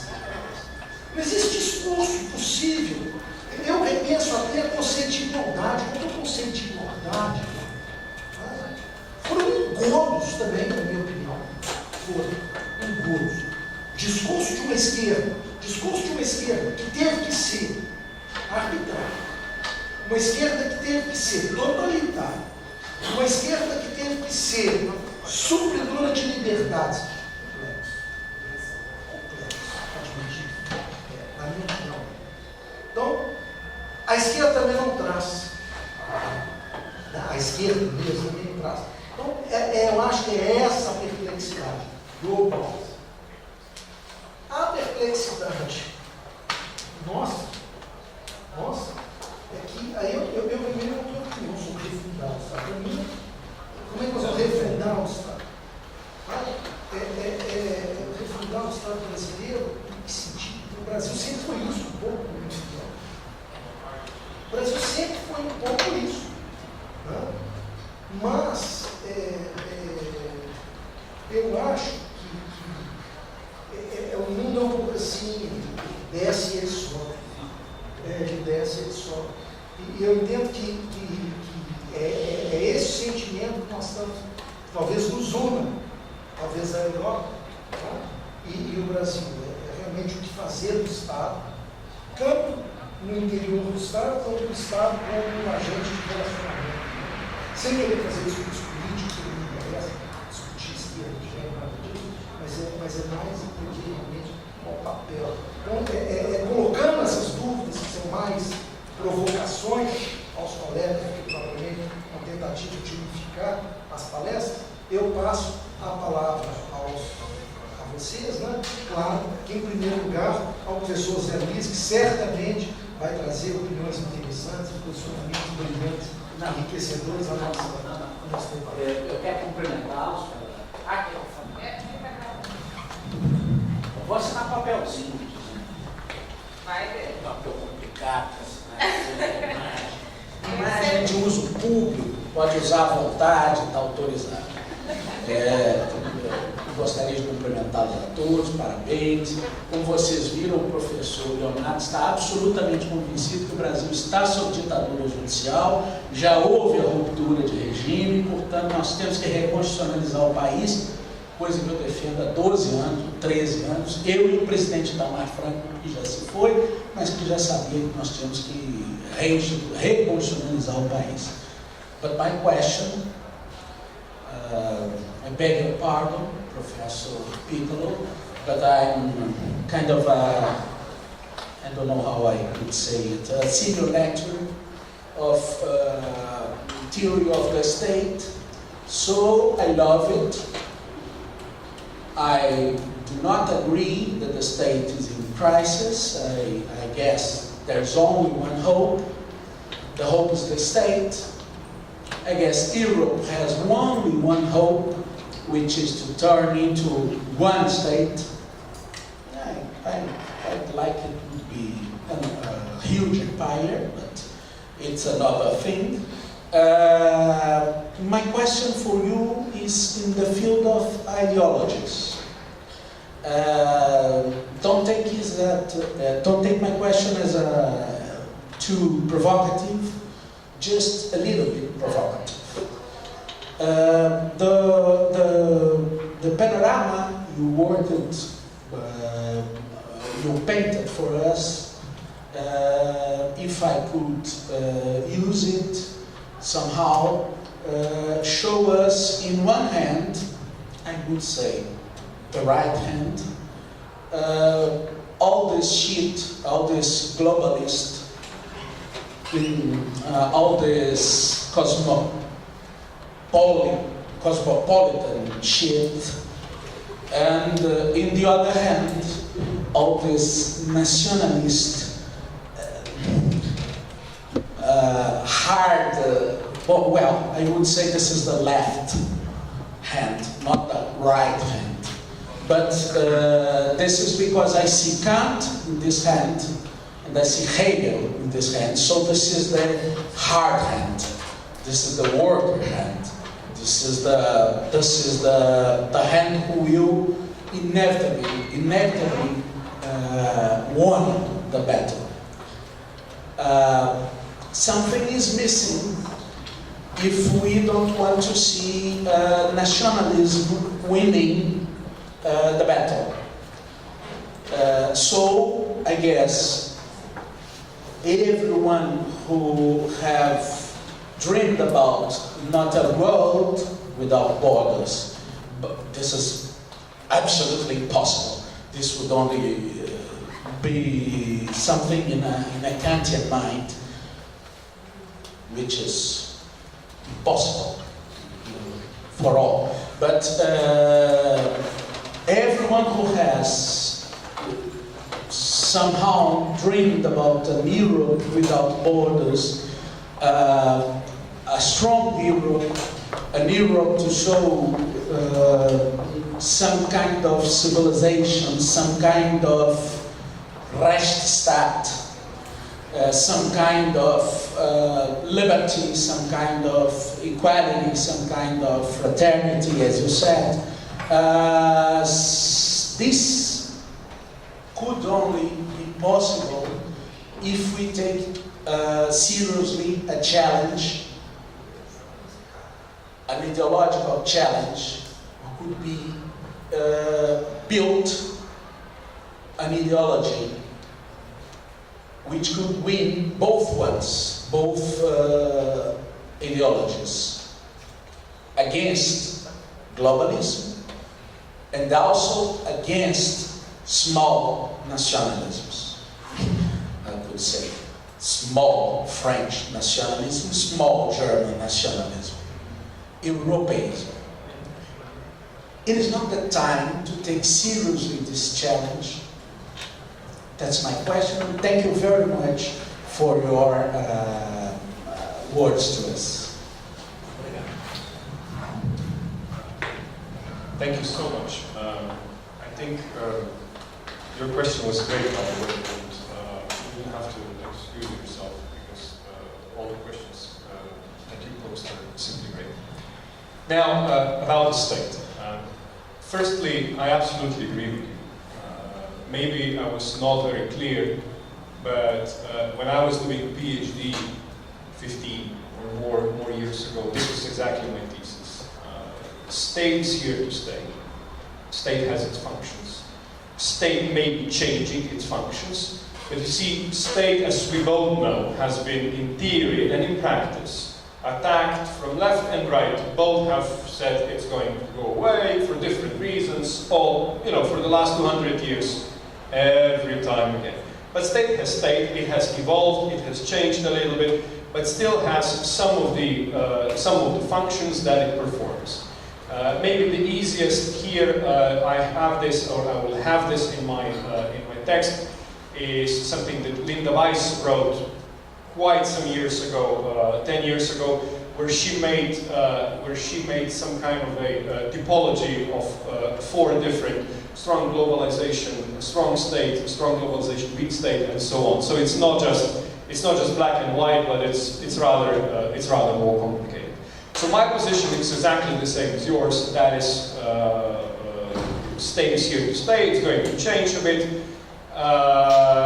Or it's changing all the time, but nevertheless, state as its apparatus, as its functions, and so on are here to stay, even with hyper-globalization or whatever. And this is, to be honest, as a democratic institution, this is one of our rare hopes. So I agree. Secondly, in terms of a European state, I would also, if you would ask me personally, this would also be my position. But where is the downside, or what are my concerns? Let's say in terms of European state.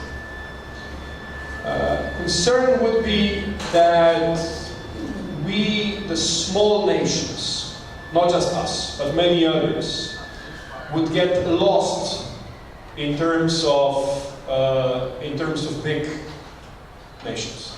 We're talking Germany, we're talking Poland, we're talking France. We're talking Italy, we're talking so that our identity, or the way we do politics, not just cultural identity, but all kinds of identities, would be, including language, of course, would simply be lost. And this is not something that our electorates are ready to take at the moment.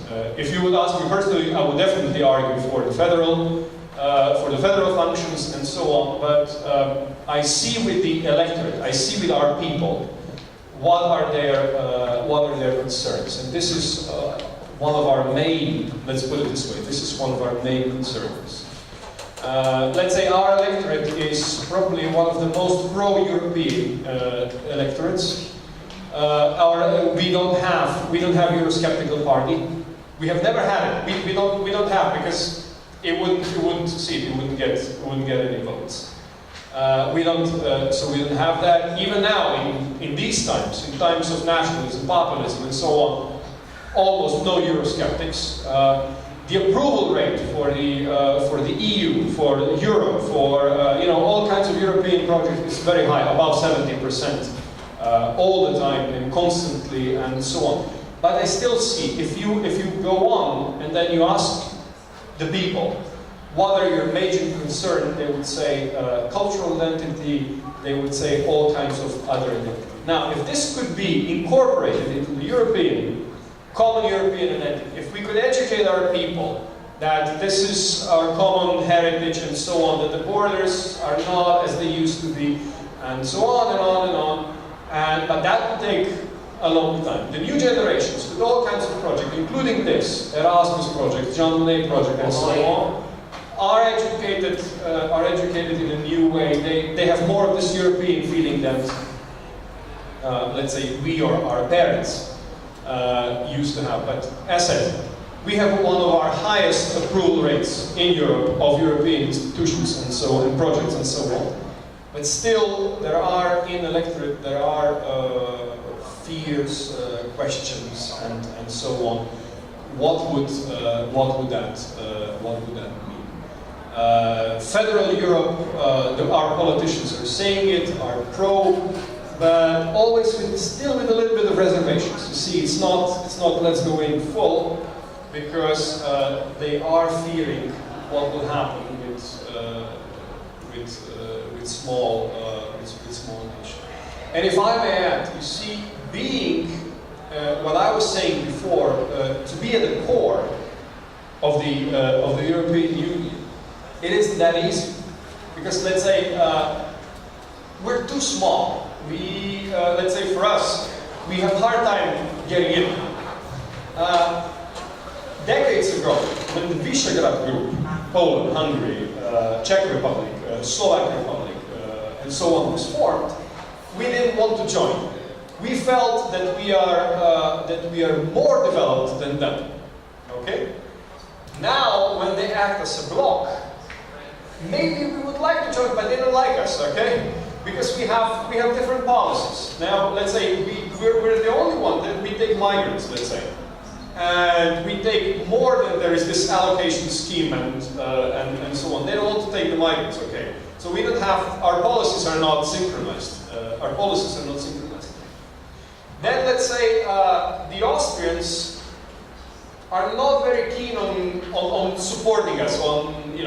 Same applies to some other states. So it's difficult to get into that core. Although we from our heart we believe that we belong to that to that core. So so it's a difficult situation. It involves a lot of lobbying and so on. But for us, that is, as I have said, that is of the core importance.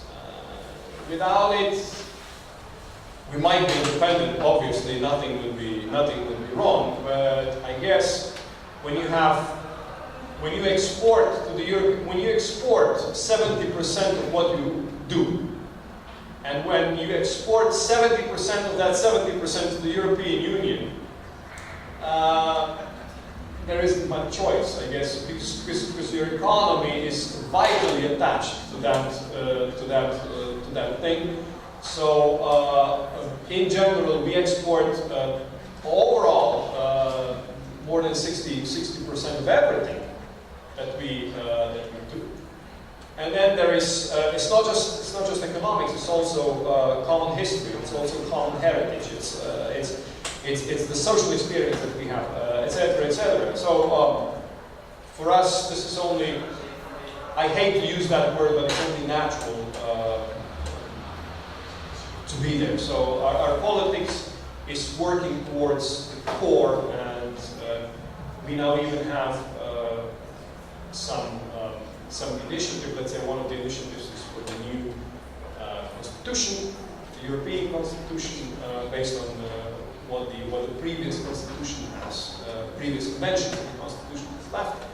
So we're working on that at the European level. There are other initiatives that we are actually promoting for the European level. So this is our position at the moment.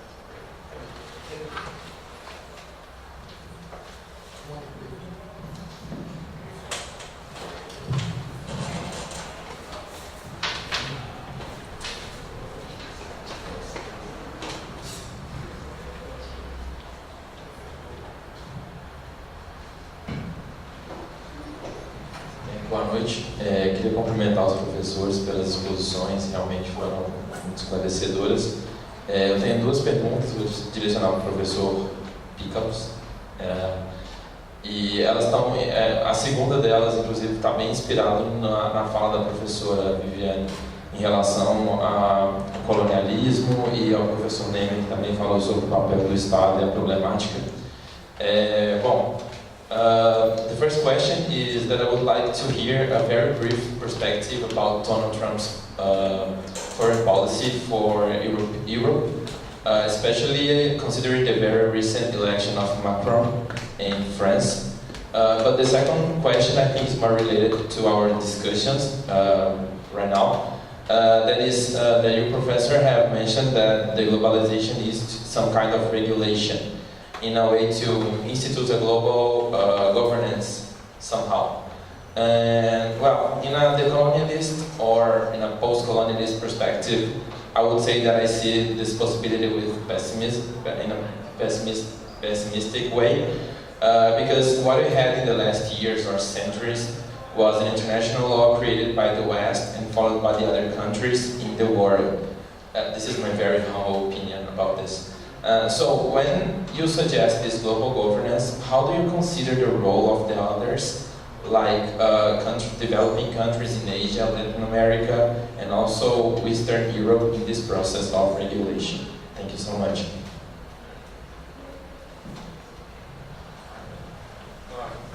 Thank you.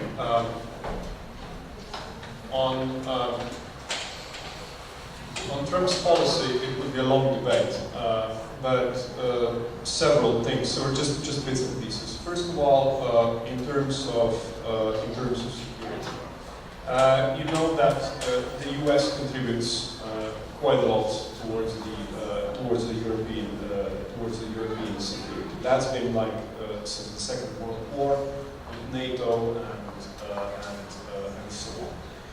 So I don't know. At the moment we haven't seen.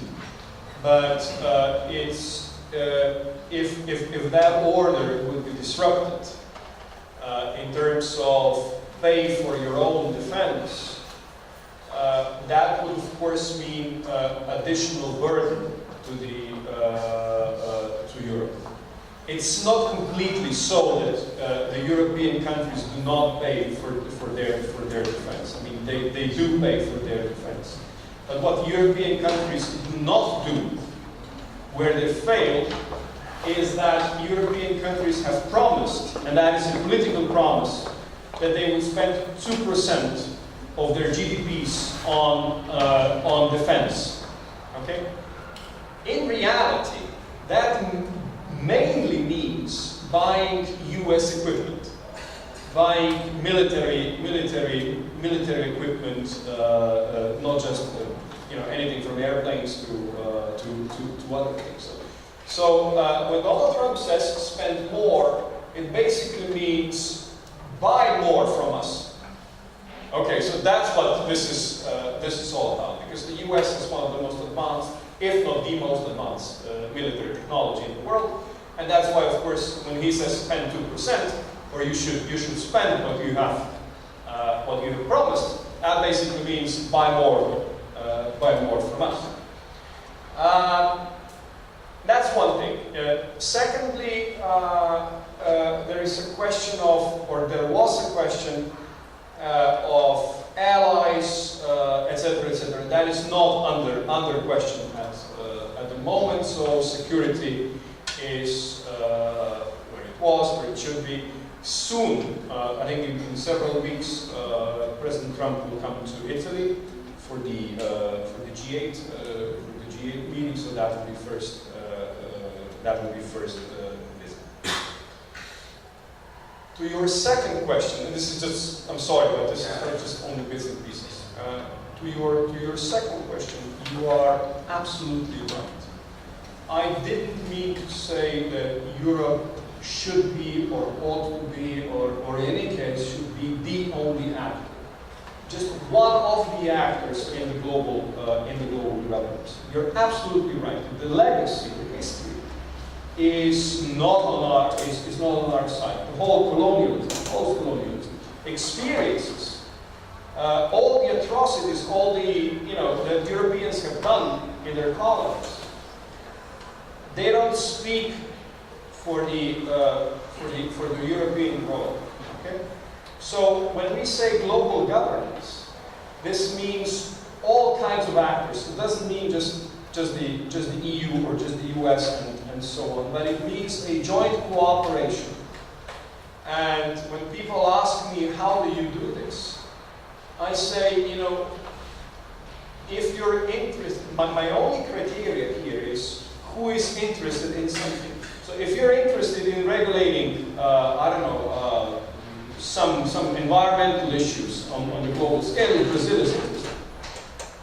It absolutely should be included, not just in negotiations. It's not about negotiations. It's also in regulation and so on.